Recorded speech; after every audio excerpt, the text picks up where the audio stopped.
Hadirin Bapak Ibu peserta workshop yang berbahagia, biasa yang berangkat dari riset beliau gitu ya, bagaimana mengimplementasikan kimia sebagai suatu wirausaha. Bapak Roy Wibisono, itu saya persilakan. Assalamualaikum warahmatullahi wabarakatuh. Saya akan cerita bagaimana perjalanan saya seorang kimia yang dari dari skripsi kemudian sekarang bisa menjadi rezeki atau dari riset menjadi omset.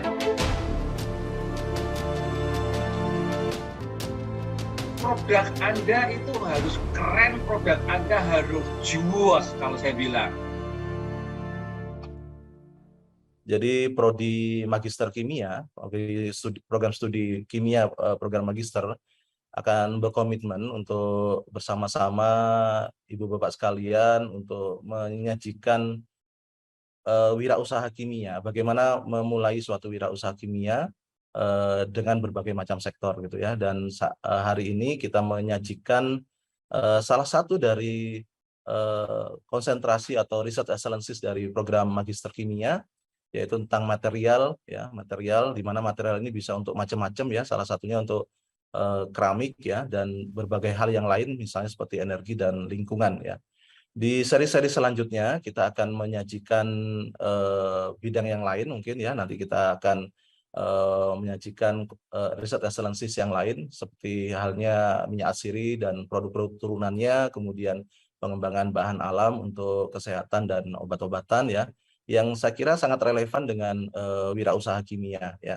Dan harapannya dari kegiatan ini kami ingin memberikan inspirasi kepada teman-teman sekalian dan ibu bapak sekalian bagaimana mengubah atau mengimplementasikan kimia menjadi suatu usaha yang cukup menguntungkan ya, dari riset menjadi omset gitu ya. Dan harapannya ada apa namanya, teman-teman semua bisa mendapatkan ilmu yang cukup luas ya, yang bermanfaat, dan silakan dalam kegiatan ini dimanfaatkan seluas mungkin untuk bisa menggali banyak hal ilmu yang bisa nanti disajikan oleh Bapak Roy Wibisono insya Allah gitu ya.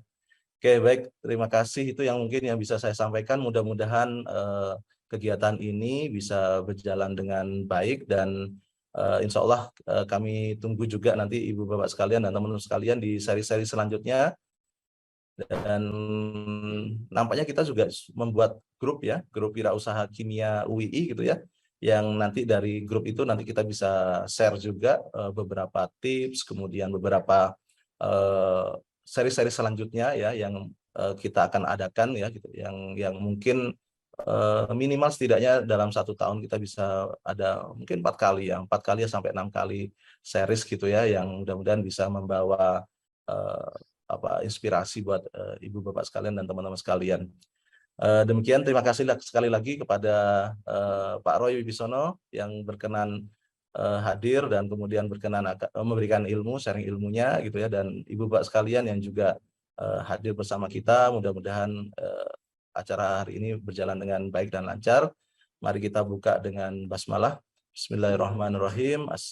Dari saya cukup saya kira. Assalamualaikum warahmatullahi taala wabarakatuh. baik, terima kasih Bapak Tatang atas sambutan yang diberikan. Hadirin Bapak Ibu yang kami hormati, selanjutnya akan disampaikan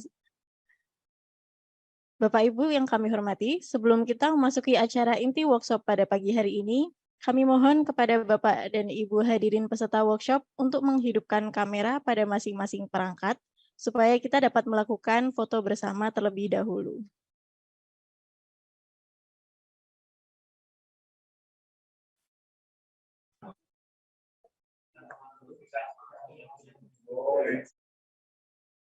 Ya, silakan menghidupkan kamera pada perangkat masing-masing.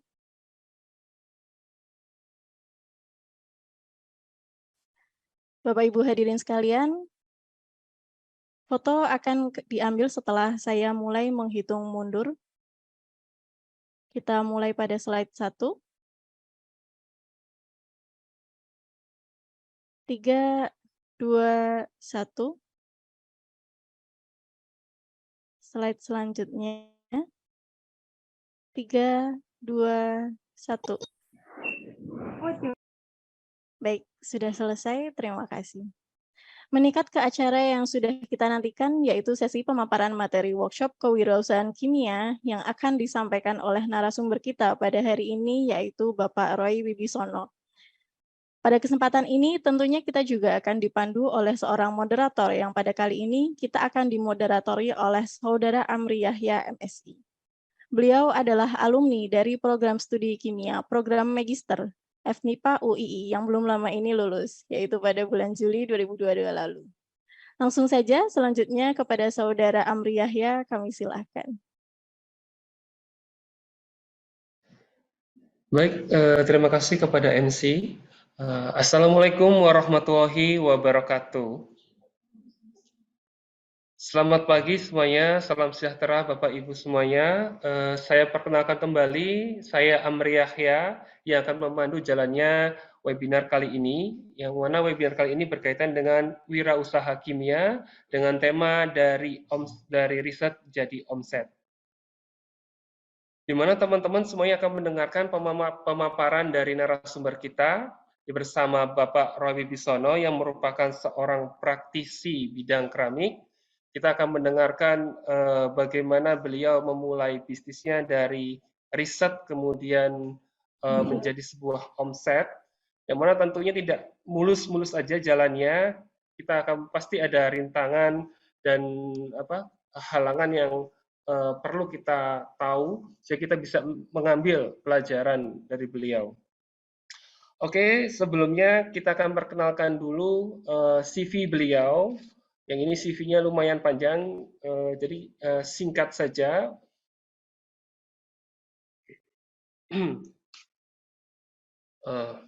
Baik, nama Bapak Roy Wibisono, kemudian bidang usahanya tidak cuma ada di bidang keramik, cuma beliau juga membangun Naruna Space, Giant Kreatif Indonesia, Greenhouse Cost, kemudian untuk pendidikan terakhir beliau adalah jurusan kimia di Universitas Diponegoro. Beliau juga mendalami ilmu keramik di Australia, kemudian juga mendalami ilmu keramik di Inggris, yaitu di Pottery Course, Newcastle, UK. Kemudian beliau merintis usaha Naruna dari tahun 2019 hingga sekarang. Untuk prestasinya tidak perlu diragukan lagi, sudah banyak sekali. Saya akan sebutkan beberapa saja. Yang pertama mungkin ada anugerah tokoh inspiratif tahun 2017 di Jawa Tengah. Kemudian ada juara nasional nomor 1 pengusaha brilian Indonesia 2020. Kemudian juara UKM Heroes BNI tahun 2021. Tentunya dengan segudang pengalaman dan ilmu yang beliau punya, kita akan langsung mendengarkan pemaparan materi dari narasumber kita, yaitu Bapak Roy Wibisono. Untuk itu saya persilakan.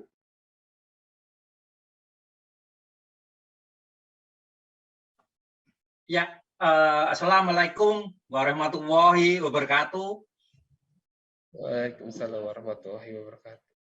Ya, senang pagi ini saya bertemu dengan ya orang-orang hebat, orang-orang kimia. Saya akan sedikit sharing, izinkan saya share screen ya. Om, saya belum bisa dibantu. Saya mau share screen, jadi saya akan cerita bagaimana perjalanan saya seorang kimia yang dari dari skripsi kemudian sekarang bisa menjadi rezeki atau dari riset menjadi omset gitu, sama aja. Sebentar, semoga udah. Oke.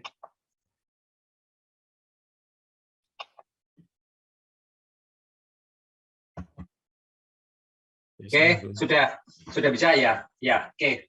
Jadi Bapak Ibu semua, saya akan sharing bagaimana Naruna itu bisa disebut, ya ini yang nyebut Pak Menteri, juaranya Wirausaha Indonesia atau juara UKM Indonesia, dan itu semua berawal dari skripsi saya di kimia. Ini menarik. Kita tahu banyak orang berpikir ya termasuk teman-teman saya dan mungkin saat ini orang berpikir bahwa kimia itu mungkin jurusan bukan yang favorit, ya. Jurusan yang orang berpilih kalau bisa diterima yang di jurusan lain lah, gitu kan. Dan ini mungkin Bapak Ibu akan tahu dan akan sadar bahwa kimia itu hebat. Saya merasakan sendiri dan ketika saya memilih, gitu kan, mungkin ya saya akan milih kimia lagi sebagai jurusan saya. Dan saya orang yang pertama mungkin ya kalau ada siapa sih yang bangga jadi orang kimia, saya akan angkat tangan dan saya akan berdiri di paling depan. Saya orang kimia, gitu ya. Oke, nah ini sedikit gambaran saya. Saya Roy, jadi kemudian saya S1-nya di kimia Undip.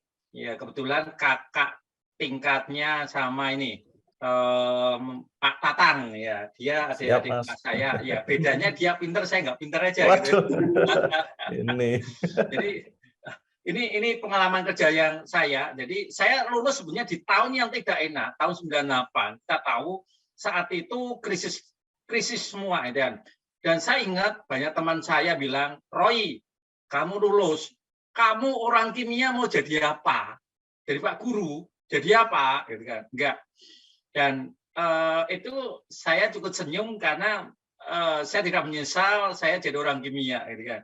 Dan saya pertama kali bekerja itu diterima di PT Hangnam Sejahtera PMA Korea.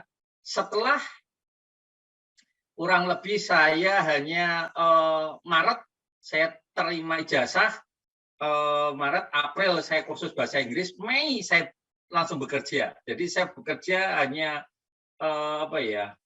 waktu tunggu saya itu dua bulan tidak ada, saya bisa bekerja di PT Hangnam Sejahtera, dan kemudian saya bekerja di pabrik keramik, jadi peneliti, kemudian jadi manajer, pindah lagi jadi pengusaha tambang, peneliti juga, kemudian jadi manajer, jadi GM, dan akhirnya awalnya saya hanya di riset, kemudian saya naik jadi GM. Setelah jadi GM ini untuk menjadi direktur nggak mungkin, jadi saya harus keluar karena cita-cita saya pengen jadi usaha sendiri, sehingga saya jadi direktur. Nah, tapi saya akan cerita pertama kali kerja ini sangat menarik sekali. Kenapa saya ini cerita?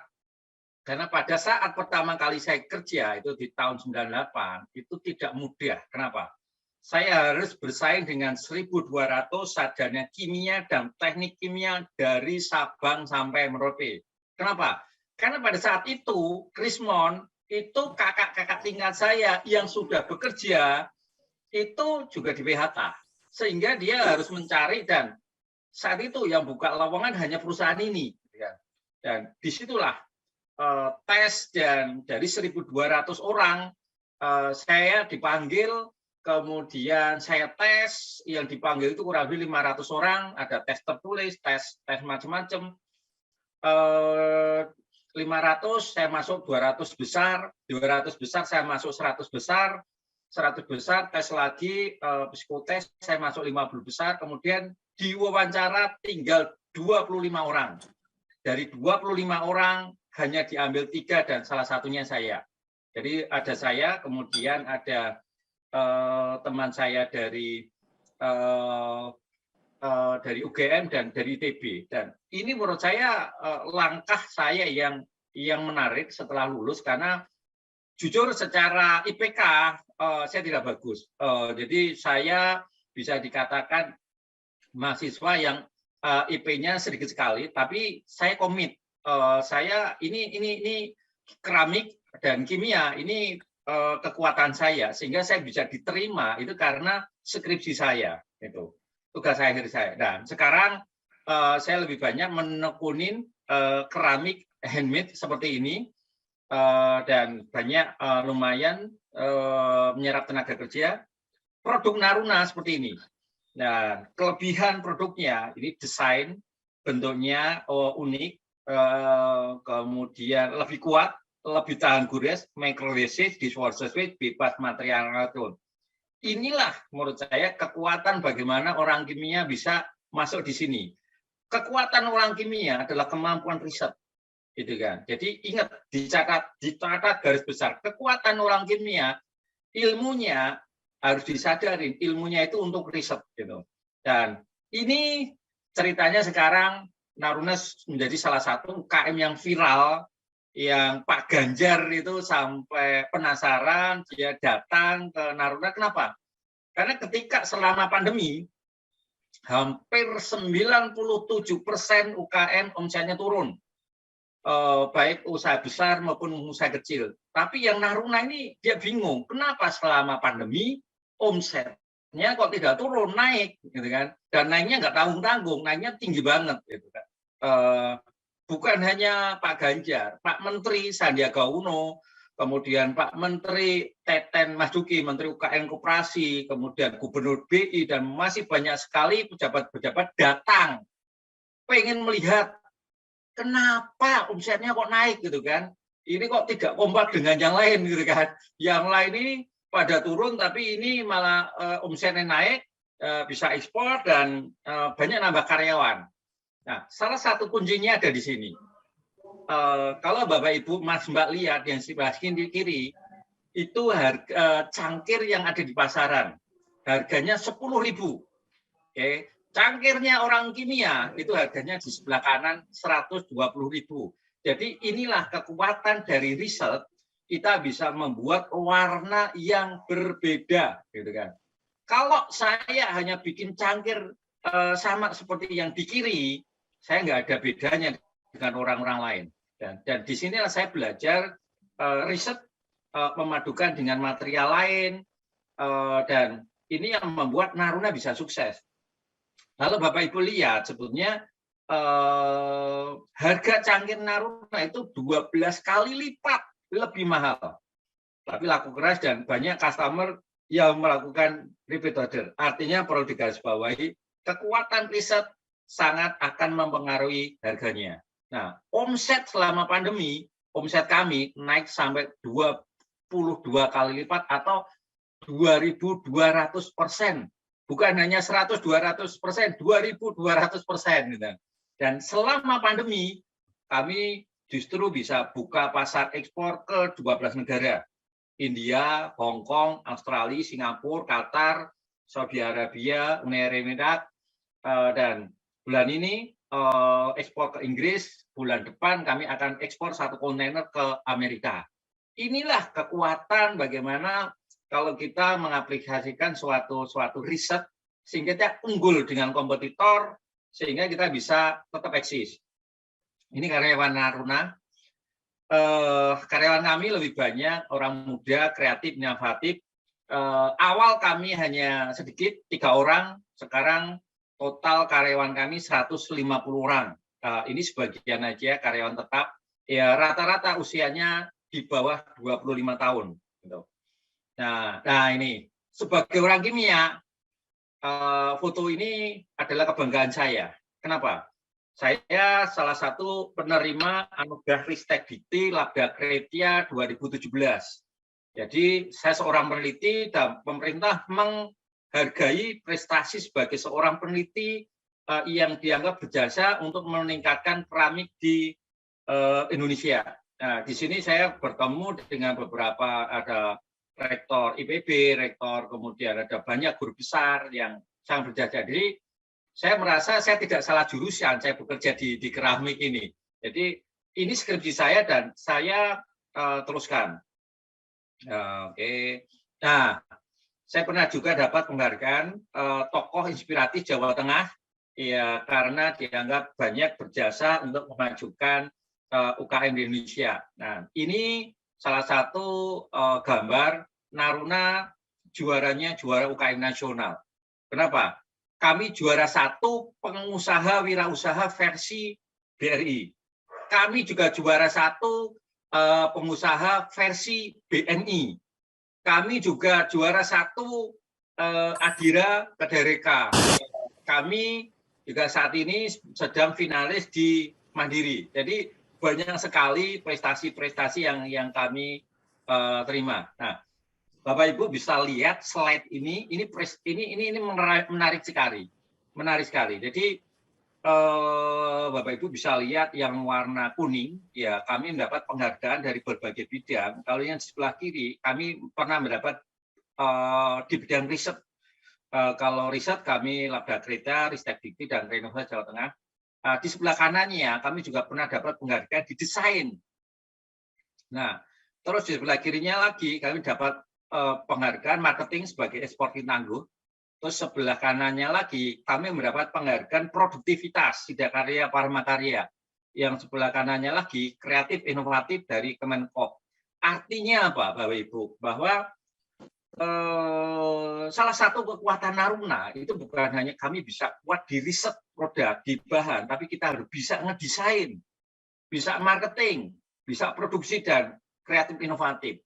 Inilah salah satu sebetulnya yang harus digarisbawahi orang kimia. Saat ini kita kuat di riset, gitu kan. Tapi kalau riset aja kemudian kita tidak melihat keinginan pasar itu seperti apa, itu kita juga nggak akan pernah bisa sukses. Gitu. Jadi kekuatan Naruna itu kami kuat di riset bahan, kami juga kuat melihat ini segmen ini segmen ini laku apa enggak? Seperti tadi disampaikan sama Mas dari moderator, saya pernah tinggal memang belajar di Australia dan belajar di Inggris, itu bukan belajar di penelitiannya enggak. Saya lebih banyak belajar bagaimana mereka bisa menjual keramik harganya mahal. Itu saya banyak belajar itu. Jadi bagaimana saya belajar kenapa sih keramik kok ada yang murah? Kenapa sih orang nggak bisa mahal? Nah, saya banyak belajar desain, lihat pameran, kemudian belajar putar dan sebagainya. Jadi kalau saran saya, Anda kuat di riset, oke, tapi Anda harus dilihat hasil riset ini harus bisa masuk ke industri. Dan industri kalau bisa ini Anda kuat nanti desainnya, marketingnya dan semuanya. Oke, nah. Ini salah satu kekuatan kami, ada kekuatan di riset, marketing, desain, dan leadership. Nah, ini saya banyak sekali memanfaatkan tanah-tanah, jadi mengolah sesuatu seperti lumpur lapindo, abu gunung Merapi, dan sebagainya untuk menjadi produk yang luar biasa. Ya, jadi ketika kita memanfaatkan lumpur lapindo, ya hasilnya lumayan, omset bisa sampai 800 juta per bulan. Nah, kami juga membuat beberapa produk yang menjadi salah satu koleksi hampir seluruh kepala negara di dunia. Nah, nah, koleksi kami itu banyak sekali dikoleksi oleh beberapa kepala negara dunia, dan ya, ini omset Naruna gambarannya, awalnya kami hanya 2,5 juta, kemudian saat ini kami naik terus per bulan, kami saat ini kurang lebih sudah di 930 juta per bulan. Jadi awalnya kami Agustus 2019 hanya sekitar 2,5 juta, kemudian naik saat ini omsetnya sudah di atas kira 930. Nah, bisnis Naruna sekarang berkembang besar, bukan hanya keramik, kami juga ada resto, ada main keramik, ada kita konten kreator. Di bulan ini kami juga merambah banyak sekali usaha baru, dan semua tetap berkaitan dengan beberapa kekuatan dari kimia. Nah, dampak Naruna, kami banyak sekali memberikan dampak positif ke masyarakat, karena selama pandemi banyak masyarakat kan stay at home, gitu kan, nggak boleh keluar. Nah, tapi di sisi lain mereka nggak punya penghasilan. Nah, bayangkan kami ada karyawan kurang lebih 150 orang. Jika 150 orang itu punya anak satu, istri satu, kami bisa memberikan hidup kurang lebih 450 orang selama pandemi. Dan kami juga banyak sering berbagi sembako, memberikan pelatihan dan motivasi ke karyawan, baik masyarakat, disabel, dan ke sentra-sentra. Dampak lingkungan, Naruna, kami banyak sekali menggunakan bahan-bahan recycle. Kami juga banyak menggunakan limbah kayu, misalnya ada yang tidak terpakai, mengolah bahan bekas itu untuk menjadi pelengkap dari material-material kami. Jadi dengan recycle, kami mencoba untuk merawat lingkungan supaya lingkungan ke depan akan jauh lebih bagus. Dan Naruna bisa dikatakan menjadi inspirasi buat UMKM di Jawa Tengah dan Indonesia pada khususnya, karena kami banyak berbagi dan hampir semua yang mendengarkan mereka appreciate, terutama bagaimana orang kimia dari skripsinya, dari tugas akhirnya itu tetap komit dan tetap garis lurus, sehingga bisa membuka lapangan pekerjaan dan sukses. Nah, ini beberapa UKM yang kami dampingin. Jadi ada usaha kopi, mereka juga sukses, tenun, kemudian ada percetakan, ada sepatu, ada frozen food, semua kami dampingin dan banyak sekali yang sukses. Ada juga yang kami dampingin, misalnya kayak Bostik, ini stick, ini ya kembali lagi saya banyak belajar ilmu kimia juga, bagaimana frozen itu bisa lebih kuat lagi, bisa dikirim kemana-mana, termasuk saya juga saat ini mendampingin ini singkong keju. Singkong keju ketika dia dikirim keluar kota, dia banyak yang busuk, sehingga kami melakukan riset, mendampingin dan alhamdulillah sukses, bisa hasil penelitian kami itu bisa dipakai dan senang sekali. Jadi ilmu kimia bisa bermanfaat. Nah, ini Bapak Ibu bisa lihat. Tadi ceritanya yang enak-enak, kan omset naik, dapat penghargaan. Saya awalnya dari garasi, saya nggak punya modal. Jika orang lihat datang ke tempat kami, ya, orang melihat, wah ini orang kaya, ini anaknya orang kaya. Bukan. Bapak saya sopir angkot, ibu saya tukang cukur di pinggir jalan. Tapi ya sejak kuliah saya pengen sekali kelak di usia tua saya bisa membantu orang tua saya. Jadi makanya ketika kuliah walaupun dengan keterbatasan, ya saya coba untuk menyelesaikan dan banyak sekali rintangan yang harus saya lakukan. Jadi saya sejak SMP itu saya sudah mencari uang sendiri. Saya jadi loper koran.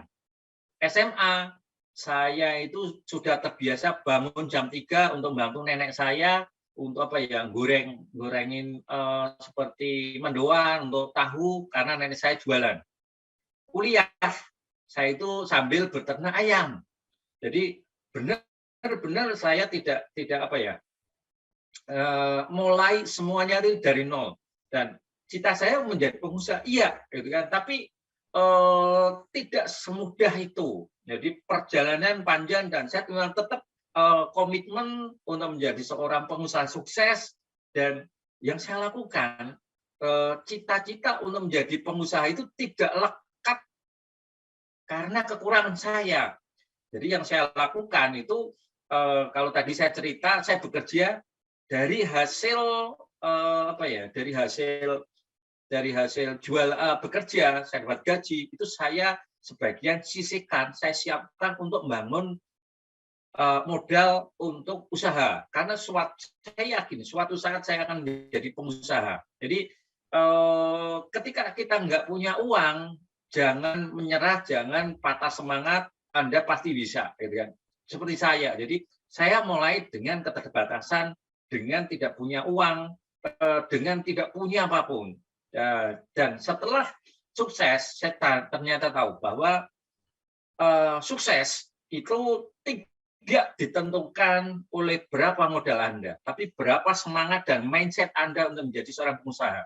Kenapa? Karena saya tahu, saya pernah bekerja di pabrik keramik, di Semarang, maaf, itu milik salah satu orang terkaya di Semarang waktu itu. Orang terkaya di Semarang. Dia punya banyak usaha, dia punya banyak perumahan, dan usahanya tutup. Usaha keramik juga. Karena apa? Strategi bisnisnya menurut saya kurang bagus. Inovasi risetnya menurut saya tidak bagus. Jadi artinya apa?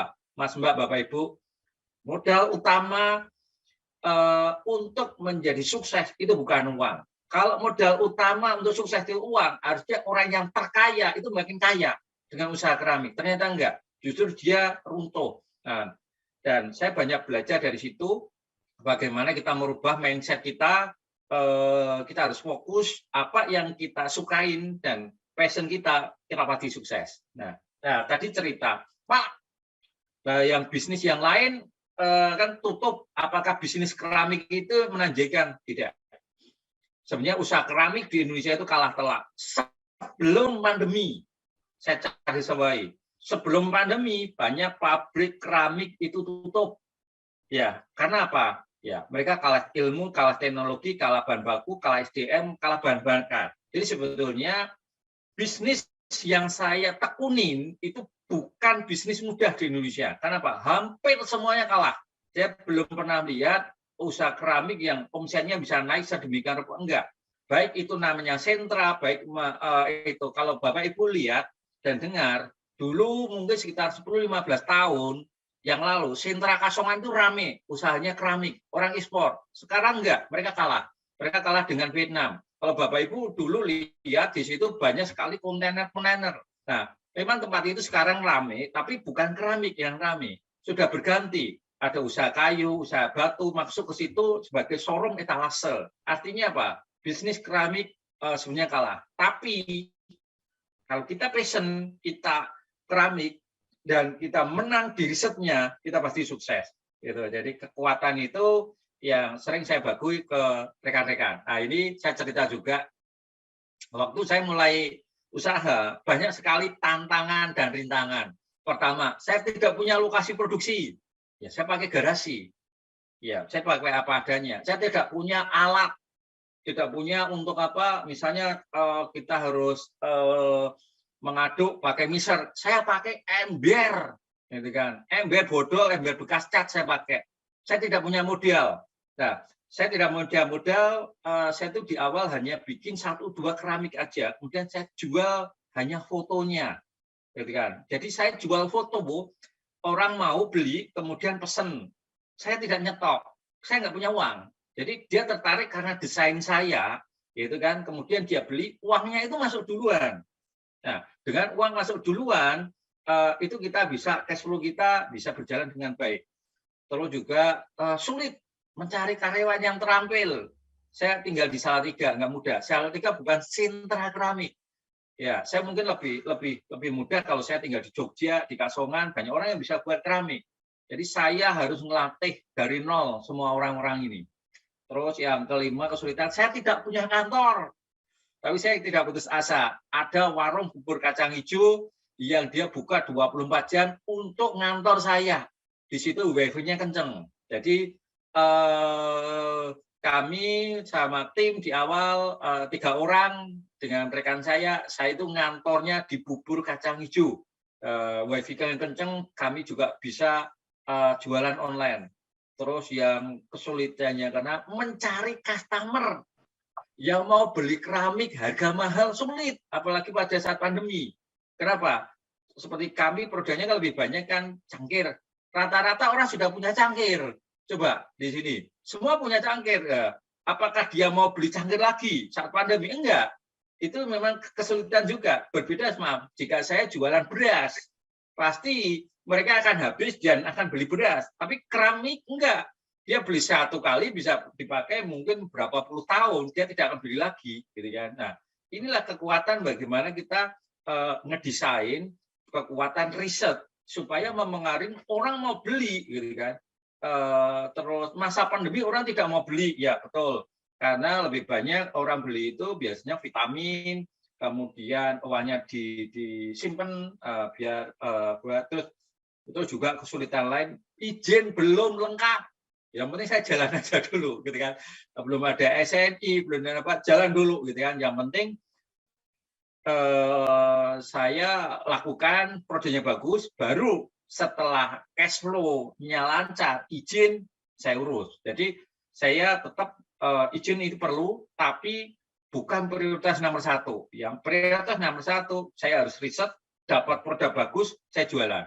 Kemudian masih banyak sekali tantangan dan rintangan, tapi saya tidak pernah menyesal. Dan saya setiap tantangan saya hadapin dengan tersenyum. Saya yakin kita pasti bisa kalau kita punya semangat. Tapi ketika mindset kita negatif,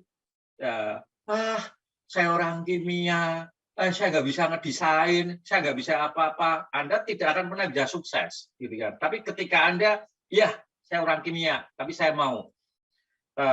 Termasuk saya itu juga, kalau Bapak Ibu bisa suatu saat bisa main ke Naruna, orang arsitek banyak yang menguji, yang ngedesain siapa? Saya orang kimia, dan saya bisa ngedesain bangunan sendiri.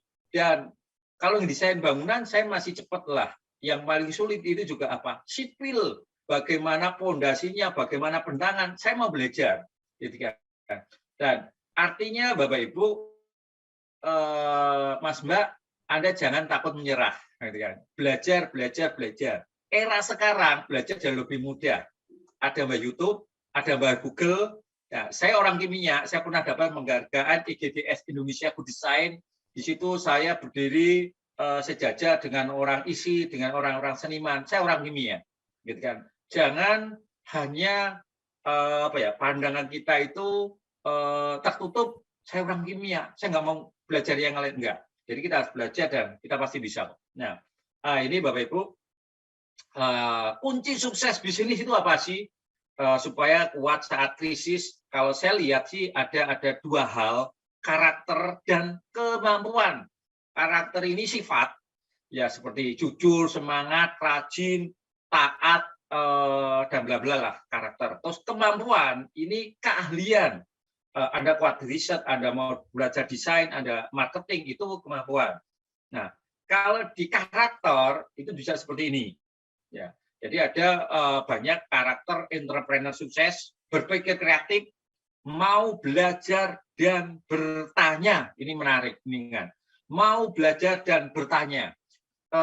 Kalau saya lihat, banyak kan orang-orang yang sukses, orang-orang yang sukses itu biasanya duduknya dari tengah ke belakang, bukan di depan waktu kuliah dan sekolah. Kenapa?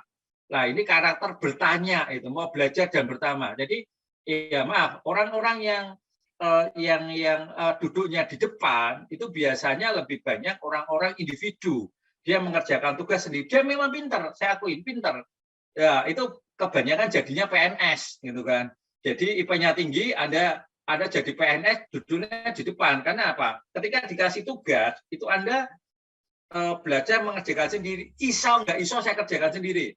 Tapi rata-rata kalau saya lihat, yang tipe pengusaha seperti Bob Sadino itu duduknya pasti di belakang. Kenapa? Ya sekolahnya nggak pintar-pintar banget gitu kan. Tapi dia mau belajar, bertanya, dan berkomunikasi itu jauh lebih penting. Jadi biasanya orang-orang yang bodoh itu biasanya, nomor 1 berapa? Nomor 3 kasih tahu dong. Nah, pola ini walaupun di kuliahnya itu tidak bagus, tapi di dunia industri itu penting. Kita mau belajar dan bertanya itu penting. Kalau Anda nggak bisa, Anda harus bertanya. Terutama ini di dunia industri. Jadi sifat Anda bertanya, kalau di ujian sebaiknya memang jangan. Gitu kan. Tapi kalau Anda nanti sudah jadi pengusaha, Anda wajib belajar dan bertanya ke siapapun. Terus pantang menyerah. Sifat pantang menyerah kita tahu bagaimana Jack Ma, dia ditolak, ya akhirnya tetap dia usaha dan dia bisa sukses. Ketika dia menyerah, selesai, gitu kan. Nah, disiplin diri, mau belajar dan bertanya. Saya terbiasa bangun jam 4 pagi, kemudian tidur sampai malam, dan saya lebih banyak belajar, terutama dari jam 7 sampai kurang lebih jam 10-an. Saya 3 jam saya belajar apa saja. Belajar strategi marketing, belajar desain, belajar bagaimana riset, belajar bagi apa. Jadi kalau saat ini saya lebih banyak belajar bagaimana cara membuat taman yang keren, karena saya sedang membangun resto baru. Artinya sebetulnya secara tidak langsung ilmu di kimia itu diajarin cara analisa, cara apa itu membangun pola pikir saya. Waktu itu saya dan teman-teman saya itu berpikir, ini kuliah di kimia ini bisa golek duit apa ora gitu kan. Karena kita nggak tahu gitu kan, diajari analisa ini, diajari ekstraksi ini gitu kan. Dibandingkan kita lihat itu teman kita yang di kedokteran, dia lulus bisa langsung dapat duit, buka pasien gitu kan, cari pasien gitu. Ternyata di kimia nggak seperti itu. Nah, itu menurut saya karena memang kita tidak paham. Ya, waktu itu saya dan teman-teman masih mencari-cari gitu kan. Ini gimana ini? Tapi setelah saya lulus, ternyata kemampuan analisa saya jauh lebih tinggi gitu kan. Jadi kita itu secara tidak langsung mata kuliah yang ada itu membangun kita untuk menjadi seorang riset gitu kan. Jadi apa yang membedakan teknik kimia dan kimia gitu kan. Teknik kimia itu sebetulnya kuatnya akan ada di industri, di pabrik, rancangan bangun pabrik apa-apa gitu. Orang kimia itu kuatnya di riset. Misalnya gini, ada industri sabun ya. Industri sabun formulanya yang menemukan orang kimia. Tapi begitu dia sudah di pabrik, itu yang mutak-ketik orang teknik kimia. Harusnya orang kimia itu menjadi bosnya orang teknik kimia, gitu kan. Itu saya juga ada beberapa karyawan teknik kimia, gitu kan. Jadi Anda harusnya orang-orang kimia ini menjadi bos, gitu kan. Karena apa? Anda kuat di riset dan Anda bisa menciptakan sesuatu sehingga Anda bisa sukses. Jadi ini beberapa karakter seorang pengusaha, cepat beradaptasi dengan situasi, jujur, tekun, komitmen, bertanggung jawab, berani mengambil risiko. Nah, kemampuan Anda sebagai seorang kimia itu memang Anda kuat di riset. Tapi kalau Anda bergerak di bidang lain, saya juga sarankan Anda bisa pintar desain, Anda bisa produksi, Anda bisa leadership, dan Anda bisa juga marketing. Nah, Pak, saya kan orang kimia. Jangan batasin Anda menganggap orang kimia hebat. Jadi saat ini tim digital marketing saya kurang lebih 25 orang. Tim digital marketing ya, ngurusin Instagram, ngurusin Facebook, ngurusin macam-macam. Dan awalnya kami hanya 1 orang. Ya, tim digital marketing ketika saya misalnya besok pagi akan meeting dengan tim saya, malamnya itu saya belajar. Nah, gimana? Saya lihat ini omset penjualan kok naiknya nggak cepat ini kan. Misalnya Instagram. Saya itu belajar Instagram, gitu kan. Dari mana? Tanya Mbah YouTube, Mbah Pinterest, Mbah siapa, itu kan Mbah Google ditanya.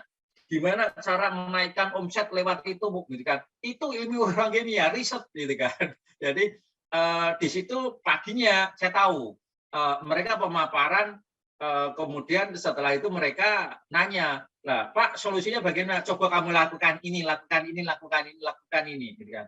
Orang menganggap saya pintar enggak, karena intinya sebenarnya saya mau belajar. Jadi saya malamnya belajar dulu sehingga pagi. Nah, sama minggu yang lalu, gitu kan. Ketika usaha yang besar itu pasti petugas pajak pasti akan datang, gitu kan. Jadi Anda juga belajar pajak kalau usahanya besar, gitu kan. Malam saya belajar pajak, pagi saya ketemu akunting saya. Oke, kamu harus gini nih. Saya tahu, ya jangan takut, dan berbahagialah Anda orang kimia, karena orang kimia itu dianugerahi ilmu yang hebat dan Anda pasti bisa sukses. Nah ini, rata-rata mahasiswa itu bingung, gitu kan. Pak, setelah kuliah saya harus bagaimana? Mau menikah, mau kuliah, mau kerja, atau mau nganggur, gitu kan. Ini menurut saya pilihan. Nah, idealnya Anda itu mungkin di semester pertengahan Anda itu sudah harus menyiapkan. Kalau saya mungkin sejak semester 5 itu saya itu sudah saya orang kimia dan saya akan fokus di keramik. Saya belajar tiap hari tentang keramik. Jadi makanya tugas akhir saya itu keramik. Saya sukanya keramik. Nah, sehingga lulus saya pengen kerja. Nah, itu. Jadi dan saya mendaftar, tadi saya cerita ada 1.200 yang melamar kerja. Saya diterima di pabrik keramik. Kenapa? Karena jauh sebelum mungkin kurang lebih 2-3 tahun sebelumnya, saya itu sudah belajar tentang keramik. Ketika wawancara tentang keramik, saya jauh lebih tahu daripada kompetitor saya yang tidak ngerti tentang keramik. Gitu kan? Nah, itu. Jadi Anda kebanyakan ada beberapa karyawan lulusan bukan hanya kimia, ya bisa hukum, bisa apa. Karena ketika kuliah mereka hanya mengejar ijazah. Kalau Anda hanya mengejar ijazah, selamat. Karena apa? Anda lulus pasti dapat ijazah. Yang penting Anda bayar kuliahnya lancar, yaitu ijazah kerjakan itu pasti tugas-tugas Anda pasti dapat ijazah, gitu kan. Tapi untuk masalah Anda mau kerja atau mau Anda jadi itu akan ada seleksi lagi sesuai kompetensi Anda, gitu kan. Misalnya gini, Anda kuatnya di misalnya penelitiannya Aciri. Indonesia itu negara kaya raya, gitu kan. Anda tidak usah, menurut saya tidak usah cari pekerjaan. Cari pekerjaan, Anda jadi peneliti aja bagaimana cara buat parfum.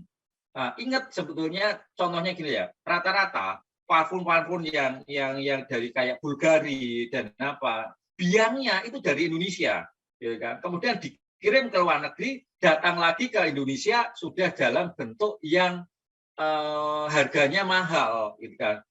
Mungkin di Indonesia misalnya $100 itu 1 dream, gitu kan. Kemudian datang ke Indonesia $1 itu cuma 100 mili, gitu kan. Pinternya orang sana, gitu kan. Dan ini sebetulnya peluangnya banyak sekali. Saya melihat ya. Saya sekarang juga mentor buat UKM yang ada di Indonesia, baik ya untuk usaha lokal dan untuk ekspor. Potensi Indonesia itu luar biasa, cuma kita tidak tahu. Ya, jadi saran saya Anda harus pastikan Anda itu mau jadi ahli apa. Kimia banyak. Anda mau jadi ahli misalnya Aciri, Anda juga bisa ahli misalnya plating, Anda misalnya bisa ahli misalnya penjernihan air. Itu ya bagi saya hidup adalah pilihan. Anda mau milih di mana? Oke. Nah, ini. Jadi tentukan kalau saya dorong cita-cita Anda itu dari sekarang. Kalau bisa jangan nunggu lulus. Gitu kan. Lulus nanti yang penting saya kuliah dulu lah. Nanti usia kerja nanti. Nah, rata-rata yang seperti itu yang pada akhirnya nanti nganggurnya lama. Sampai puluhan tahun sampai tahunan, gitu kan. Nah, waktu itu saya lulus di tahun yang tidak enak, tapi saya hanya kurang lebih 1,5 bulan sejak saya terima ijazah, saya langsung kerja. Jadi waktu melamar itu saya pakai SKL, surat keterangan lulus, gitu kan. Kemudian proses seleksi dan bla bla, pas itu saya bisa diterima. Ya kembali lagi. Karena saya sudah siap. Nah, kalau saya sarankan, Mas Mbak, minat dan fokus pendidikan Anda harus sama. Ya, jadi misalnya Anda orang kimia, harus fokus di mana, gitu kan? Sebenarnya banyak sekali ketika kita lihat di situ kemampuan orang-orang kimia untuk menjadi seorang wirausaha itu banyak sekali, gitu kan? Ya. Cuma mungkin nanti Anda harus pilah. Ada juga kemarin saya ketemu teman saya itu sukses menjadi ini. Dia mengolah limbah. Ya, limbah, kemudian beberapa limbah menjadi tadinya sih limbah ini. Limbah apa? Limbah cair dari pabrik-pabrik. bagaimana supaya tanah yang keruh itu biar cepat mengendap, ya dia produksi koagulannya gitu. Nah, ini sebenarnya pekerjaan orang kimia. Kemudian dia merambah dan dia sukses. Gitu. Nah, ini beberapa saya kasih contoh ya. Jadi passion dan pendidikan ini penting. Misalnya saya orang kimia, saya suka keramik, saya jadi ahli keramik. Ada juga misalnya orang kimia pintar masak, ya usahanya misalnya bandeng presto, tapi prestonya ini bagaimana Anda ini kuat misalnya tidak pakai pengawet. Jadi yang menarik itu bagaimana proses pengawetan, itu mungkin apa pakai ekskre, pakai apa, itulah kekuatan orang kimia, gitu kan. Ada juga misalnya orang biologi pintar batik, dia bisa menjadi pengusaha batik warna alam, gitu kan. Jangan asal ngikut. Jadi kekuatan orang biologi misalnya dia ekstraksi, gitu kan. Seperti itu. Jadi sebenarnya banyak sekali usaha-usaha yang sesuai dengan bidang kita, gitu. Ada saya pernah mendampingi juga anak hukum, kebetulan dia bapak ibunya pengacara, tapi dianya suka musik.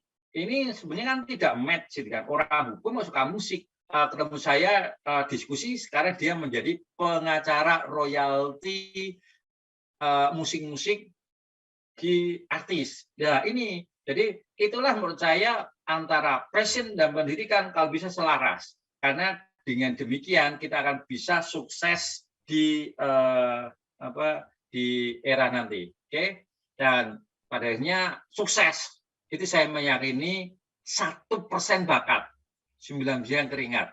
Tidak ada sukses yang datang dengan ujuk-ujuk, dengan tiba-tiba sukses, enggak. Semua perjalanan dan kayak seperti kita mau naik tangga, seperti kita mau naik ke gunung. Langkah demi langkah, tantangan, rintangan itu kita hadapin. Orang sekarang melihat saya salah satu pengusaha UKM yang sukses di Indonesia, gitu kan.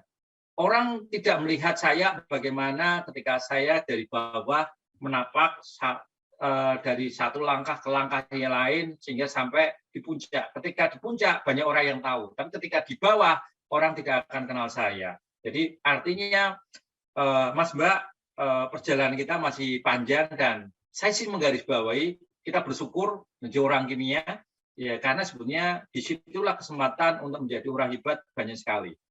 Ya pada akhirnya terima kasih.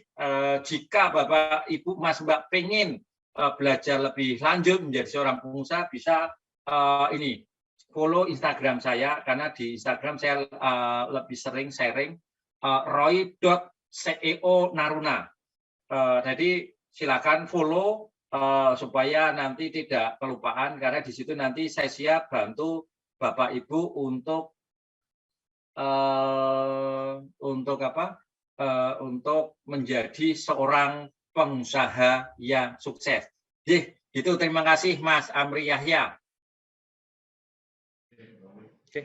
Baik, terima kasih banyak Pak Roy atas pemaparan sangat luar biasa dan menarik. Baik, Bapak Ibu serta teman-teman sekalian, jika ingin bertanya mungkin silakan bisa langsung ke Bapak. Kemudian kalaupun ini bisa tuliskan di kolom chat. Oh ya, untuk penanya nanti kita akan sediakan door prize bagi penanya terbaik, nanti akan dipilih oleh pematerinya langsung. Jadi silakan untuk teman-teman. Bahkan udah ada yang, ada Muhammad Ridho.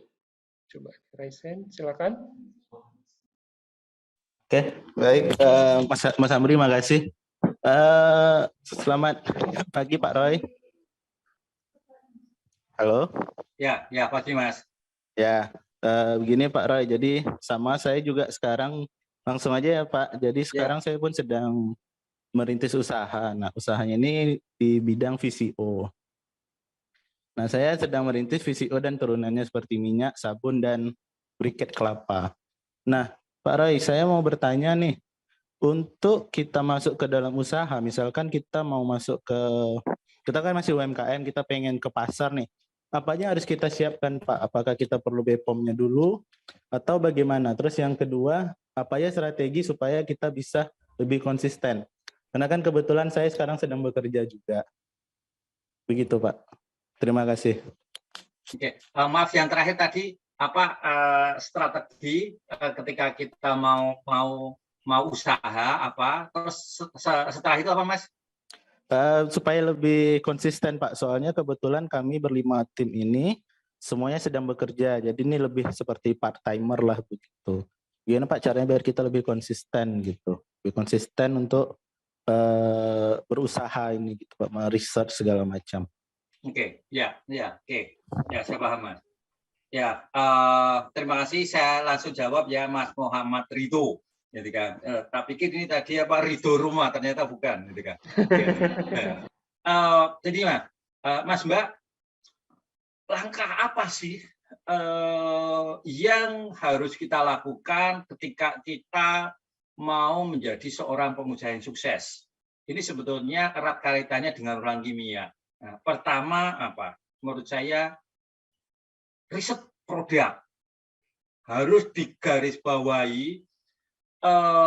Produk Anda itu harus keren, produk Anda harus juos kalau saya bilang. Kalau produk Anda biasa aja, jangan berharap Anda akan bisa sukses di pasaran. Mau isinya lengkap, produk Anda tidak bagus, enggak. Contohnya, saya melakukan, saya orang kimia, saya kuat di riset. Nah, tapi riset aja nggak cukup. Saya harus lihat selera desain pasar seperti apa, sehingga saya riset kemudian produknya itu disesuaikan selera pasar yang harga keramiknya bisa mahal, sehingga saya sukses itu dulu. Jadi saya kuat di situ, baru saya jualan dulu, saya bangun medsos. Setelah itu dapat uang, baru saya ngurus izin. Nah, kenapa Pak? Kalau tidak, kenapa kok harus ngurus izin?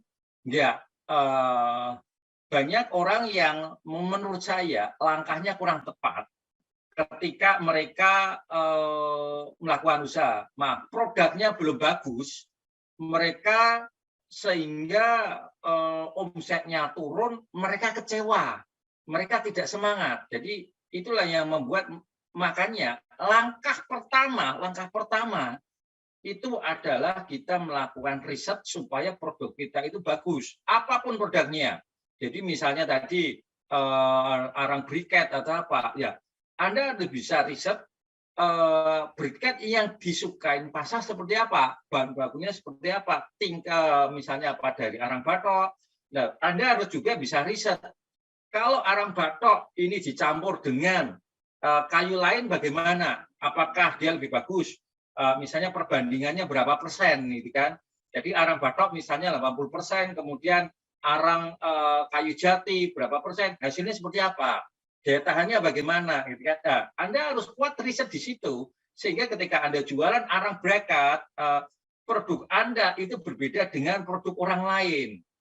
Itu yang membuat. Jadi kembali lagi, makanya saya menggarisbawahi Anda beruntung jadi orang kimia. Karena apa? Orang kimia harusnya banyak kan menjadi wirausaha, karena dengan ilmu kimia Anda itu dilatih untuk riset, gitu kan. Nah, ketika nanti sudah dapat produk, Anda belajar berjualan, itu akan jauh lebih mudah Anda berjualan dengan produk Anda itu ya sudah jual, sudah keren, orang nggak akan mau beli. Anda punya tim digital marketing 100 orang pun, jika produk Anda itu kurang bagus, nggak akan pernah laku, gitu kan. Demikian juga izin lengkap apapun, ketika produk Anda itu tidak berkualitas, Anda tidak akan pernah laku.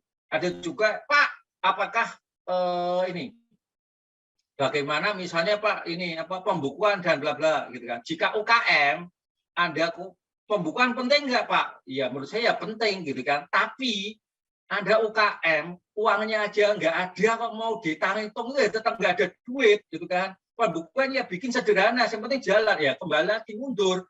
Produk harus jual, gitu kan. Mau ngomong apapun dengan siapapun, saya akan mundur. Nah, tadi kan Anda juga bilang, Pak, bagaimana usaha biar semangat? Nah, usaha semangat itu kalau produk Anda jual itu enak. Kenapa? Anda jual produk, kemudian customer-nya itu happy. Wah, Pak, terima kasih, ini produknya senang, Anda akan semangat. Tapi ketika produk Anda itu tidak jual, tidak misalnya Anda bikin jual briket, arang, ternyata, wah ini produk arangnya jelek, ini saya nggak bisa nyala gini, ini Anda akan ngedon. Gitu kan. Semua tetap langkah pertama, produk Anda harus luar biasa. Supaya Anda pembeda, sehingga Anda akan bisa eksis di jualan. Ya, kira-kira gitu ya Mas Muhammad Ridho.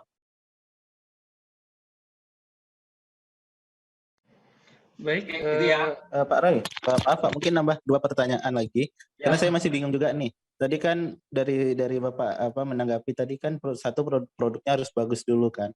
Nah, bagaimana kita bisa menentukan bahwa ketika masih R&D ini produk ini pasti bagus. Yang kedua, karena keterbatasan biaya, nah kan kebetulan pemerintah juga sedang mengejar UMKM.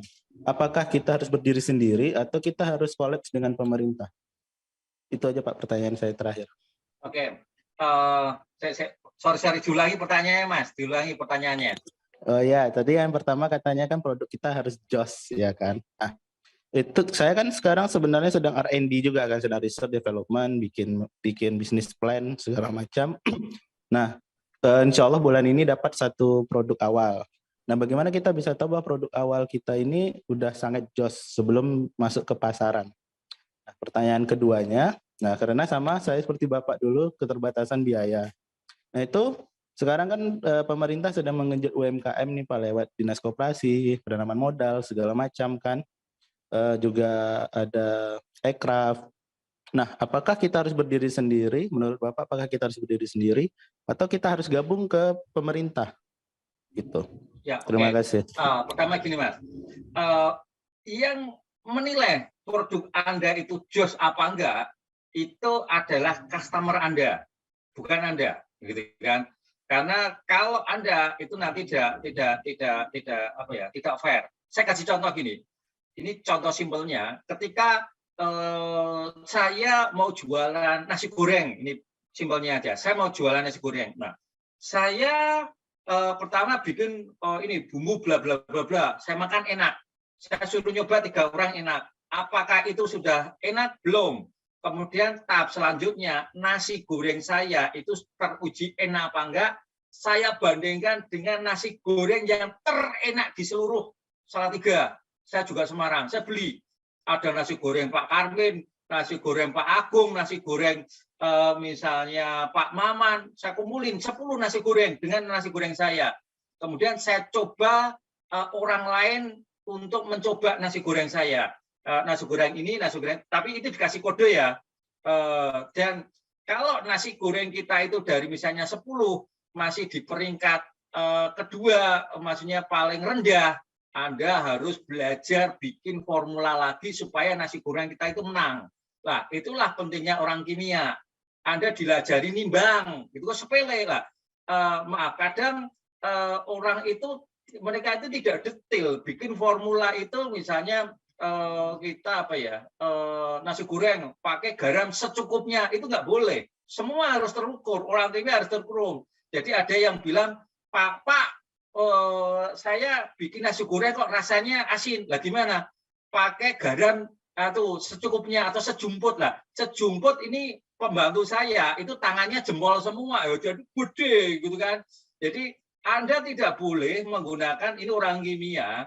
Secukupnya nggak boleh, gitu kan? Semua harus terukur, garam berapa gram, misalnya kecap juga berapa gram, itu juga saya terapkan ke staf saya yang bagian masak. Kebetulan saya juga punya resto.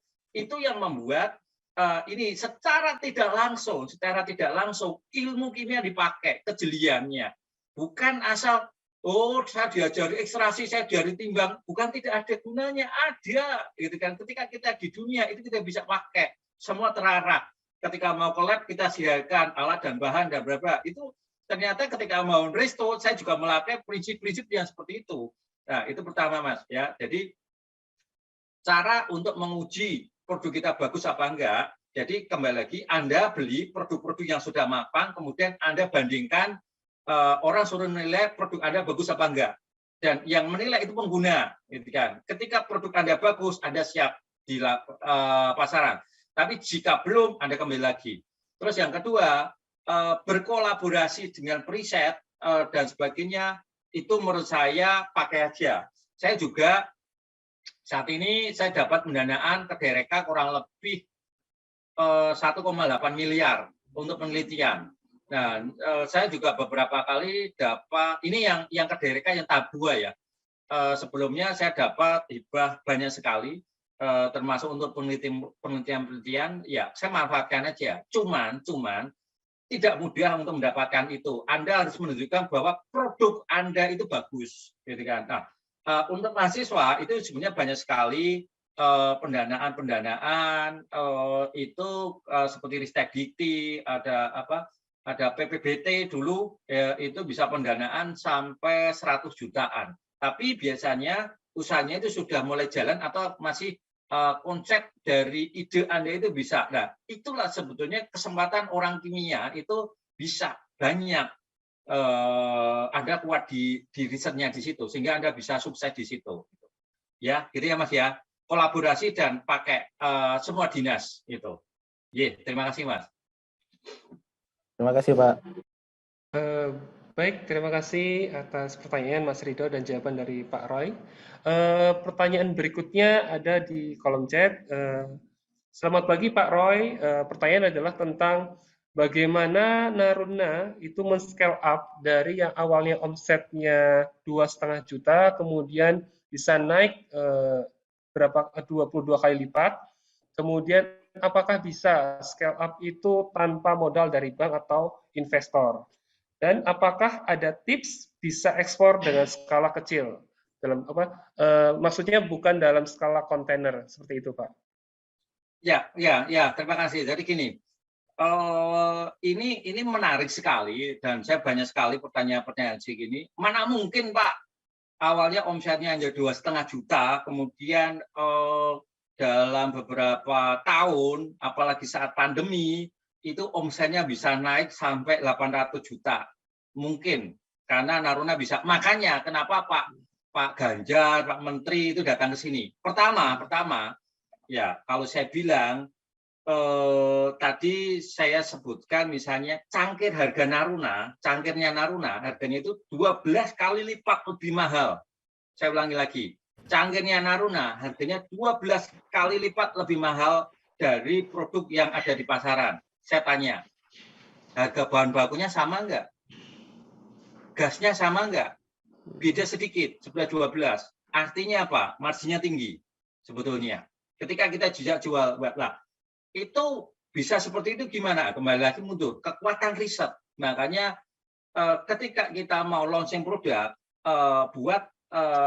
kita harus berdarah-darah, ibaratnya harus kerja keras di riset. Nah, saya kasih contoh, jadi misalnya cangkir yang Naruna yang seperti ini bisa lihat ya. Nah, ini saya jual di harga 400.000 dan laku keras. Jadi kami mengadu. Jadi ketika saya sudah sukses dengan cangkir di harga 120.000, saya melakukan riset, ya saya mengkolaborasikan dengan kayu, dengan material lain, saya bisa jual cangkir ini harganya 400.000. Untungnya kan banyak, iya, gitu kan. Dan apakah ini yang paling mahal enggak? Saya tahun depan akan sedang riset menggunakan material gunung berapi, kemudian gunung Semeru dan gunung Galunggung. Itu satu cangkir saya akan jual 1 juta, satu cangkir, gitu kan. Nah, artinya apa? Itulah kekuatan orang kimia. Anda bisa membuat material dari apapun jadi orang kimia, gitu kan. Pentingnya Anda belajar kimia, pentingnya Anda belajar riset. Pak, ya tadi modalnya gimana kok nggak dijawab? Jadi gini, awal itu saya hanya bikin satu aja. Saya tidak bikin banyak. Kalau saya bikin banyak, saya nggak punya uang. Bapak saya sopir angkot nggak cukup untuk membeli uang saya. Jadi saya hanya bikin satu, kemudian saya foto yang keren, gitu kan? Ya, dengan foto yang keren, saya itu hanya jualan foto, gitu kan? Orang kalau beli saat itu, dia bayar, barangnya saya kirim 1 bulan kemudian. Paham? Nah, dari situlah uang masuk duluan. Nah, kalau UKM yang ada sekarang, dia bikin produk, dia beli bahan baku, kemudian produknya itu dititipkan ke Mirota Kampus, kemudian ke misalnya Batik Keris, ke mana, kalau laku dibayar, itu kan uangnya keluar duluan. Kalau saya enggak, ya saya hanya bikin satu, foto, saya jualan. Ya, orang mau beli, bayar dulu. Nah, pertanyaan Pak, apakah orang mau bayar dulu? Kembali lagi mundur. Harus kekuatan riset, harus orang ini jalan. Bikin produk yang jos orang mau. Kalau maaf, kalau cangkir saya yang warnanya putih, seperti ada apa cangkir-cangkir yang ada di pasar Beringharjo, orang mau beli suruh beli mahal dan bayar duluan nggak mau, gitu kan? Jadi makanya riset, bikin produk yang jos, hanya gambarnya aja, Anda jual gambar, gitu kan? Uang masuk duluan, gitu kan? Nah itulah. Jadi karena marginnya bisa tinggi, sehingga kita bisa eksis dan naik terus omsetnya. Oke, itu pertama ya. Terus yang kedua, tip sudah bisa ekspor itu betul. Tip yang pertama itu yang kami lakukan itu bisa namanya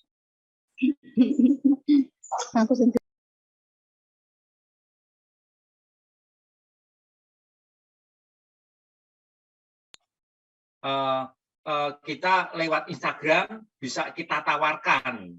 Nah, kemudian orang beli hanya 10 pieces, kita kirim. Jadi kalau hanya ekspor kecil, tidak harus pakai satu kontainer, misalnya satu kardus Indomie, Anda cukup misalnya bisa lewat TNT atau JNE, tidak pakai perizinan yang berbelit-belit. Jadi seperti Jogja, Anda mau kirim ke Jakarta, kirim ke Sydney, kirim ke Tokyo, itu prosesnya sama. Gitu aja. Jadi hanya seperti itu aja, simple. Jadi Anda bisa memulai ekspor dengan cara ekspor eceran, gitu. Jadi 1-2 piece Anda kirim pakai paket. Memang harganya akan agak lebih mahal, itu ya karena biaya kirimnya. Tapi jika orang yang suka ya mundur lagi, jangan bikin produk yang biasa aja. Misalnya Anda kekuatan Anda aksiri, Anda kuat di riset, bikin misalnya suatu minyak wangi yang wah sekali nempel kalau bisa seminggu nggak hilang. Lah itu orang kimia harus kayak gitu. Bukan hanya asal riset, tapi riset ya benar-benar berkualitas sehingga produk Anda jos, Anda pasti sukses gitu. Ya, pokoknya orang kimia itu enak kok ya. Ya gitu Mas. Terima kasih Pak. Baik, untuk teman-teman atau Bapak Ibu sekalian, jika ada yang masih ingin bertanya, masih dipersilakan. Kolom chat masih ada ya? Sebentar.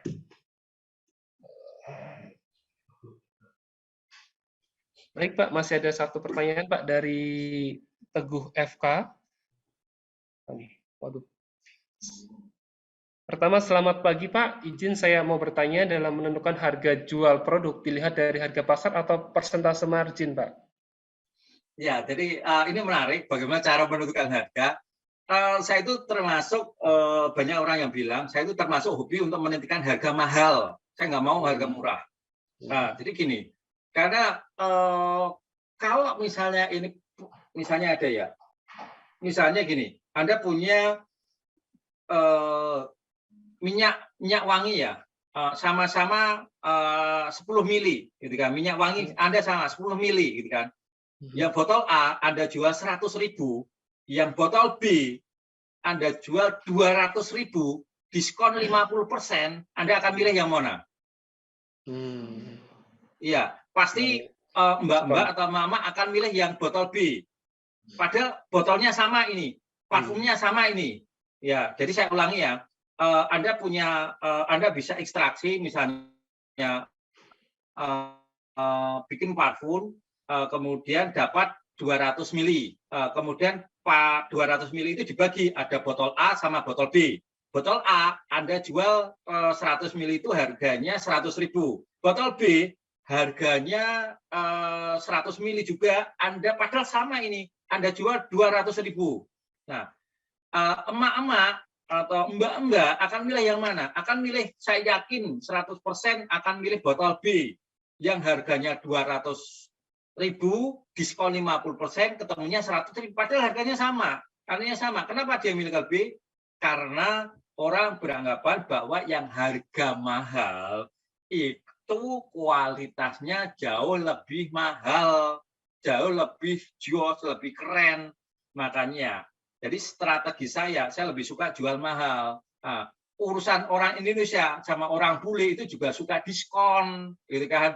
Kalau kita mau diskon pun sampai 50% kalau kita masih untung, keluarkan, gitu kan. Nah, itulah kembali lagi pentingnya orang kimia kuati di riset, bikin produk sesuatu yang berbeda, Anda jual mahal, gitu kan. Nah, ketika Anda jual mahal, nggak laku, Anda main diskon, gitu kan. Nah, untuk menentukan harga pasar itu dilihat margin atau apa. Kalau saya sih lebih suka jual di atas harga pasar. Kalau tidak laku, Anda bisa main diskon, gitu. Nah, itu kira-kira seperti itu, Mas. Baik, Pak. Masih ada pertanyaan lagi nih, Pak. Boleh, Dari boleh Mas. saya bertanya, Bu? Boleh nggak, Mas? Oh, Bu ya, Fitri, silakan, Bu. Bu Fitri. Silakan, Bu. Ya, Assalamualaikum, Pak. Saya Bu Fitri, dosen magister kimia. Saya juga punya produk serum kosmetik ya, skincare begitu. Serum acne, serum glowing seperti itu. Nah, tadi menentukan harga itu, Pak, benar. Jadi agak bingung ya, karena kita kan peneliti ya. Kalau marketing saya kurang paham gitu. Ada rumusnya nggak, Pak ya? Jadi misalnya biaya invest, terus biaya promosi, biaya ini, HPP, itu kira-kira rumusnya gimana itu Pak yang ideal? Kalau Bapak bilang tadi kan jual harga mahal, yang idealnya itu kira-kira rumusnya itu seperti apa Pak? Gitu Pak, makasih. Ya, terima kasih Ibu. Jadi pertama gini, pastikan dulu bahwa produk Ibu itu teriju dan keren. Oke, itu langkah yang pertama. Kalau itu sudah oke, saran saya Ibu gini maaf, menurut Ibu produk yang paling mahal itu harganya berapa? Yang Ibu lihat produksi yang sejenis, kalau boleh saya tahu. Iya, jadi kita keunggulannya itu jadi halal, natural, kita menggunakan minyak atsiri, kemudian nano partikel ya, jadi sudah nano. Yang nano di Indonesia itu biasanya impor. Jadi ini sepertinya sepengetahuan saya yang nano di Indonesia dengan produk lokal itu baru Sakea, produk kami gitu ya. Biasanya kan bahan bakunya itu impor Pak. Kalau di pasaran, kalau jadi setara kelas-kelas produk impor itu bisa sampai 800.000 per 20 milinya begitu. Oke, ya saya kalau di situ sudah tahu. Saran saya Ibu jual 1 juta gitu kan. Nah, wah kok mahal sekali? Enggak. Jadi kalau bisa malah di atasnya itu. Karena apa? Ada yang 800.000 dan ada yang 1 juta. Orang akan beranggapan bahwa yang misalnya gini, produk yang impor itu 800.000, sama-sama nano. Produk Ibu kalau saya sarankan jual di harga 1 juta. Tapi di pasaran, ini kan diskon. Orang Indonesia itu sukanya beli diskon, gitu kan. Jadi kalau Ibu harganya di, misalnya gini, produk Ibu di harga 700, orang akan menganggap, maaf, ini produknya lebih mandi yang dari luar negeri. Tapi ketika Ibu berani jual di harga 1 juta, gitu kan, terus yang ini 800, Ibu main aja diskon menjadi diskon 20%, gitu kan. Harganya sama 800.000, tapi Ibu kan tadi kuat ceritanya. Ini halal, ini apa, kemudian ini nano emulsi. Iya, nano emulsi dan bla bla bla, itu kuatin dari situ. Nah, untungnya jadi gini, rata-rata orang Indonesia itu tidak berani untuk jual mahal, gitu kan? Iya, betul. Wah, ini saya hanya nah, jadi gini, kapan kita akan bisa sukses gitu kan? Saya tadi menjawab itu, kenapa 2,5 tahun itu misalnya bisa sampai 800? Ya karena saya berani jual mahal gitu kan. Harga riset mahal men gitu kan. Iya, Ya, betul. jadi saya kekuatannya di riset gitu 200 kan. juta, Pak. Iya. Ya, jadi pastikan Ibu kalau saya strategi gitu. Nah, kemudian gini, memang pada akhirnya yang urusan kosmetik itu memang harus kuat di brandingnya, di iklannya. Tapi menurut saya itu pelan tapi pasti Ibu. Jadi maaf gini, jika margin Ibu banyak, Ibu itu berani iklan di mana-mana. Tapi kalau misalnya biaya produksinya 50.000, Ibu jual misalnya 70.000, Ibu nggak akan pernah bisa sukses gitu kan? Karena nanti UMR naik, karyawan nanti pada demo, terus orang nggak percaya juga gitu kan? Maksudnya, maaf. Produk kecantikan kalau dijual murah orang nggak percaya gitu kan, jadi lebih baik harga jual mahal, kemudian kalau perlu nanti kerjasama misalnya dengan artis siapa, misalnya hasil atau apa itu, misalnya itu strategi pasarnya seperti itu gitu Bu. Ya. Baik Pak, terima kasih Pak atas Nah. jawabannya. Ya, jadi gini Bu, misalnya nanti lebih detailnya pengen ketemu silakan di Salatiga atau pas saya ke Oh Jogja iya, nanti mau bisa banget Pak, mau ketemu. banget Pak. Boleh ya Pak ya? Iya, iya. Ya, diajak nanti Pak Tatang nanti. Siap, Oh, saya iya, temenin, iya, Pak. siap. Ketemu Mas Roy. Makasih Pak. Ya. Ada lagi Pak, Mas? izin Baik, bertanya terima Pak. kasih Saya, Bu Nur atas pertanyaannya. Masih ada satu lagi Pak ya, dari saya Mas izin Ade. bertanya. Oh, Pak Habibie, Boleh? ada Pak Habibie. Monggo Iya. silakan Pak. Iya, maaf ya Pak, ini saya izin bertanya karena dari tadi kayaknya luar biasa sekali ya penyampaiannya, dan ini kayaknya menggelitik saya Pak untuk bertanya terkait dengan ini. Ternyata produk-produk kimia itu luar biasa ya Pak ya, luar biasa sekali. Cuma gini Pak, permasalahannya adalah mungkin kalau yang saya perhatiin dari tadi itu ada produk dalam bentuk barang ya. Nah, kalau misalnya kita yang untuk menciptakan itu kan orang kimia nih. Nah, kita khususnya saya ngerasain sendiri Pak, untuk menarik orang ke kimia itu susah banget Pak. Susah banget. Nah, jangan sampai nanti produk kimia ini nggak tersalurkan gitu, karena nggak ada orang yang mau buat gitu kan. Karena untuk memilih kimia itu nggak semua orang suka gitu Pak. Nah, ini dari sisi Bapaknya nih yang sudah punya pengalaman bisnis, manajemen bisnis ya. Terus juga marketing tadi saya dengar. Itu gimana Pak cara kita untuk memotivasi atau merekrut tuh teman-teman yang baru mau sekolah dari SMA ke kimia gitu Pak. Karena semua strategi itu udah kita keluarkan. Kita sudah promo, kita sudah belajar marketing juga, menarik mereka untuk suka kimia. Nah, ini mungkin biar saya agak ini ya Pak.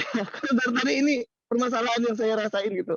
Terus yang kedua, brand Pak, kalau menurut saya tadi yang Bapak sampaikan untuk harga, kalau saya pribadi itu lebih milih harga murah daripada harga mahal. Tapi apa ya, walaupun sama ya, maksudnya murah dalam arti tanda kutip ya Pak, karena yang kalau kita ingin mendapatkan sesuatu itu kan berarti kan brandnya bagus, ada brandnya gitu loh. Jadi kalau yang Bapak maksud tadi, misalnya kita mau menjual sesuatu dengan harga tinggi, terus kita juga baru mau memperkenalkan produk gitu kan, orang belum tahu siapa kita, kualitas kita kayak gimana, terus tiba-tiba kita masukin harga tinggi, itu gimana ya Pak? Menurut saya mungkin ya Pak, ini menurut saya kurang pas aja gitu. Mungkin ada strategi awal dulu yang harus diberikan ke konsumen atau customer, sehingga mereka nggak kaget, oh ini kan orang kan lebih milih brand dulu gitu loh. Ini udah terkenal, ini enggak gitu. Tiba-tiba kita taruh harga yang tinggi. Nah itu Pak, itu mungkin gimana menurut Bapak gitu. Itu Pak yang pertama tadi, yang paling penting menurut saya tentang marketing tadi. Terima kasih Pak. Assalamualaikum. Waalaikumsalam. Mengenai strategi harga, itu apa yang tadi saya sampaikan, Naruna itu tidak terkenal, gitu kan. Tapi kami jadi gini, ketika Anda mau bisnis jual dengan harga murah, apalagi segmennya misalnya seperti kecantikan atau apa, itu segmennya menengah atas, Anda nggak akan pernah laku. Orang malah nggak percaya, gitu kan. Kecuali nanti bisnis Anda itu sudah mulai berjalan, itu efisiensi dan bla bla bla, Anda bisa jual mungkin second brand atau apa, itu bisa. Jadi memang ini nanti untuk apa ya? Untuk bagaimana belajar marketing, ini harus belajar S3 marketing ke saya nanti.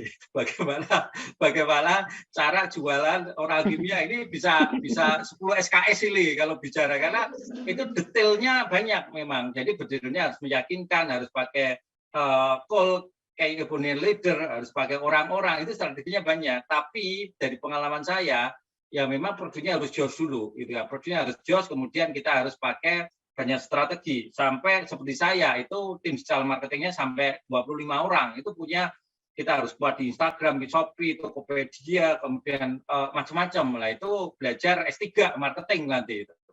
Ya, kira-kira itu. Terus bagaimana supaya orang kimia itu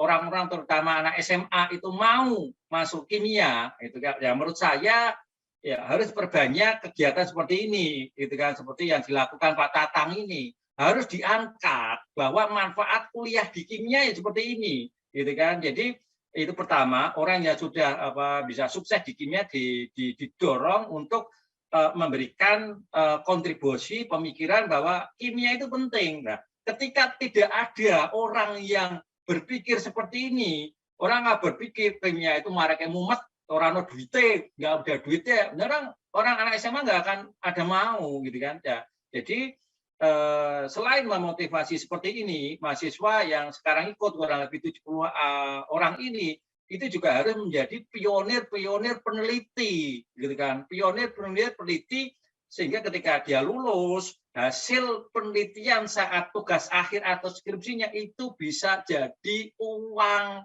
Anda tidak perlu bekerja, Anda bisa menciptakan lapangan kerja, gitu kan? Nah itu, ya kira-kira seperti itu, Mas. Oke, baik. Terima kasih atas pertanyaan Pak Habibie. Pertanyaan terakhir, Pak. Ini ada di kolom chat dari Mas Ade Setiawan. Selamat pagi Pak Roy, mohon tips pada saat awal membangun bisnis dalam memilih partner ataupun pegawai. Bagaimana kriteria yang harus dimiliki oleh partner tersebut agar bisa menunjang bisnis kita? Apakah harus ada juga yang mengerti tentang bidang usaha kita, serta kriteria apa saja yang baiknya dihindari pula pada partner kita? Ya, terima kasih. Jadi pertanyaan ini itu sebetulnya mengandung dua hal. Ini pertanyaan untuk orang psikologi dan orang hukum ini, karena itu berkaitan dengan HRD. Jadi orang kimia juga harus perlu belajar HRD. Jadi dari pengalaman saya, ketika memilih orang, tadi saya sudah sebutkan ada dua kriteria yang baik itu karyawan atau partner. Pertama karakter harus bagus, akhlak harus bagus, gitu kan? Ya, itu wajib, gitu kan? Jangan dan Anda menurut partner itu harus tahu kehidupan dia sebetulnya, bukan hanya saat Anda wawancara. Anda bisa lihat orang itu dari medsosnya, misalnya gini. Ini setiap hari kok orang kok menghujat, gitu kan? Orang kok komplain aja. Jadi partner Anda, dia akan komplain dan menghujat Anda, gitu kan. Kalau tiap hari kok curhatnya gini, nggak punya uang, akan jadi partner Anda. Dia bukan tipe orang bersyukur, akan Anda digaji berapapun, 5 juta kurang akan menghujat, 10 juta ya akan menghujat, 20 juta akan menghujat. Jadi pertama, benar-benar cari orang yang bagus, kan teruji tadi, semangat kerja dan bla bla, itu pertama. Yang kedua, kemampuannya. Ya. Kemampuan ini ketika kita sudah usaha seperti ini, Anda harus orangnya itu akan difokuskan kemana. Jangan kalau saya bilang kemampuan itu kalau bisa keahliannya jangan sama dengan kita. Misalnya gini, saya pernah ibaratkan ketika saya membangun tim Naruna, saya itu terinspirasi oleh tim Real Madrid sepak bola. Ya, Real Madrid apa? Dia ada penyerang, ada kiper, ada back, dan dia mempunyai fungsi yang masing-masing. Tidak semuanya penyerang fungsinya, gitu kan? Nah, sama seperti usaha Mas Mbak nanti yang akan bangun. Jadi ada yang nanti fungsinya marketing, cari orang yang marketing yang paling pinter, Anda cari, gitu kan? Jangan asal. Kemudian ketika itu di bagian produksi, cari orang yang benar-benar bisa fokus untuk diproduksi. Gitu kan. Nah, caranya memang ada tahap-tahapannya. Ini saya sebenarnya juga sering memberikan materi bagaimana cara merekrut orang supaya kita tidak keblondrot. Ini yang gini tadi, Mas. Mbak, cari orang yang memang akhlaknya bagus, kemudian kemampuannya gitu.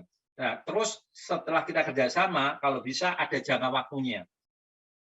Kalau dia menjadi karyawan kita atau menjadi partner kita, di awal kita harus sampaikan bahwa ya kita coba dulu, kita jalan 2-3 bulan. Ya, kenapa 2-3 bulan? Karena setelah 3 bulan orang itu akan kelihatan aslinya, gitu kan. Hari pertama, kedua orang yang terlambat itu biasanya dia datang awal, gitu kan. Tapi seminggu kemudian orang terlambat itu akan kelihatan aslinya. Jadi setelah 3 bulan orang itu akan kelihatan aslinya itu setelah 3 bulan. Dia 3 bulan. Di mana dia misalnya ya curhatan, datang terlambat, tidak jujur, suka ngambil uang, suka memanfaatkan, itu akan muncul setelah 3 bulan. Gitu. Jadi pastikan ketika Anda mempunyai karyawan atau kontrak kerja, saya bilang 3 bulan. Kalau bagus baru diperpanjang. Kalau enggak, Anda itu punya alasan untuk meng-cut. Ya kita cut karena apa? Alasannya kontraknya sudah habis, gitu kan. Tapi ketika dia kerjanya bagus, kita perpanjang. Ya, kira-kira seperti itu, Mas. Yeah. Baik, karena oh iya, jangan lupa untuk Bapak Ibu, teman-teman semua, jangan lupa untuk follow Instagram Magister Kimia. Sekaligus nanti untuk pengumuman pertanyaan terbaik akan diumumkan lewat Instagram Magister Kimia WI untuk mendapatkan door prize dari kami.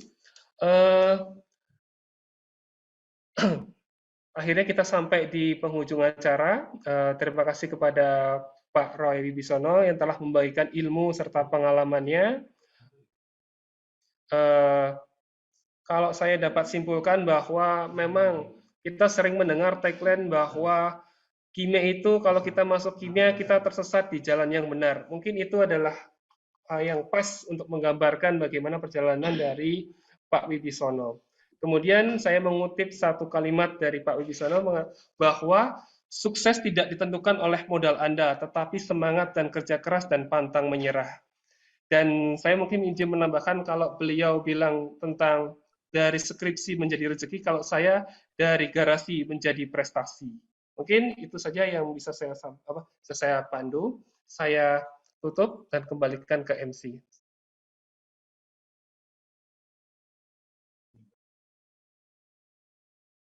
Baik, terima kasih kepada Saudara Amri Yahya. Sebagai bentuk apresiasi, mari kita berikan aplaus secara virtual kepada Saudara Amri Yahya yang telah memandu kita dalam acara workshop kali ini. Ucapan terima kasih tak lupa kami sampaikan kepada Saudara Amri Yahya selaku moderator workshop pada hari ini. Dan sekali lagi kami ucapkan terima kasih juga kepada pemateri kita, Bapak Roy Wibisono atas penyampaian dan pemaparan materi workshop kewirausahaan yang luar biasa bermanfaat dan informatif bagi kita sekalian. Acara selanjutnya adalah penyerahan sertifikat virtual oleh Bapak Tatang Sabur kepada Pak Roy Wibisono. Oke, baik. Sebenarnya saya ucapkan terima kasih yang luar biasa ya, yang sangat banyak sekali terhadap Mas Roy ya. Beliau ini panutan saya ini ya. Khususnya beliau tuh menginspirasi teman-teman kimia gitu ya. Dan ini saya kira insya Allah kedepannya akan terus ini Mas Roy. Dan kapan-kapan insya Allah saya pengen main ke temannya Mas Roy ini. Saya pengen merasakan Naruna Space-nya sama menunya. Mas Roy hari ini luar biasa memberikan banyak inspirasi pada kami, khususnya tadi ada satu kata yang Mas Roy sampaikan tadi ya, bahwa sukses itu adalah 1% bakat ya Mas Roy saya, dan 99% adalah keringat itu ya. Nah keringat inilah yang tidak hanya sekedar pinter riset, tapi harus benar-benar keringatnya ini harus benar-benar dilimpahkan gitu, mungkin malah sampai banjir-banjir gitu Mas Roy ya. Oke, baik, terima kasih Mas Roy. Sebagai ungkapan terima kasih ya kepada apresiasi pada apa yang sudah disampaikan Mas Roy, kami mungkin memberikan sertifikat. Mungkin sertifikatnya oke banget ya Mas Roy ya. Seandainya, tapi insya Allah ini juga bisa memberikan kenangan lah pada Mas Roy bahwa kami pernah pernah memberikan diskusi pada kami bersama gitu ya, ilmu yang bermanfaat. Oke, mudah-mudahan diterima Mas Roy, matur nuwun sangat gitu ya atas ilmunya, dan jangan bosan nanti kalau ada event-event lagi Mas Roy. Siap. Ilmunya cukup bermanfaat ya dan bisa menginspirasi banyak wirausahawannya. Karena negara maju itu salah satu penentunya adalah banyak startup gitu ya Mas Roy ya. Itu di negara maju itu banyak startup dibandingkan yang lain-lain. Oke, matur nuwun sangat. Saya kembalikan pada MC. Matur nuwun sangat Mas Roy. Assalamualaikum warahmatullahi wabarakatuh. Waalaikumsalam warahmatullahi wabarakatuh. Terima kasih Pak Tatang atas penyampaian sertifikat virtualnya. Hadirin Bapak Ibu peserta workshop yang berbahagia, sebelum kita melanjutkan ke acara berikutnya, perlu kami sampaikan kepada Bapak Ibu peserta workshop untuk dapat mengisi presensi online melalui link yang sudah kami share pada kolom chat Zoom meeting ini. Dan jangan lupa untuk follow Instagram Magister Kimia di magisterkimia_UII, ada di kolom chat juga untuk pengumuman pemenang terbaik kita. Dan alhamdulillah dengan diberikannya sertifikat virtual, berakhir pula rangkaian acara workshop kewirausahaan kimia seri 1 dari riset jadi omset Prodi Kimia Program Magister Fakultas MIPA UII. Hadirin Bapak Ibu peserta workshop yang kami hormati, sekali lagi kami ucapkan terima kasih kepada peserta workshop yang telah ikut serta bergabung dalam workshop kewirausahaan kimia seri 1 hari ini. Workshop kewirausahaan kimia ini tidak akan berakhir sampai di sini saja, karena tentunya masih ada kelanjutan dari workshop ini dalam seri-seri selanjutnya yang akan mengusung tema-tema lain yang tidak kalah menariknya dengan tema hari ini. Nantikan workshop kewirausahaan kimia dalam seri 2 yang akan datang. Untuk mengakhiri perjumpaan kita pada siang hari ini, marilah kita bersama-sama menutup acara workshop dengan mengucap lafaz hamdalah. Kami selaku panitia, mohon maaf atas segala kekurangan yang ada. Terima kasih atas perhatiannya. Akhirul kata dari saya, wabillahi taufiq wal hidayah. Wassalamualaikum warahmatullahi wabarakatuh.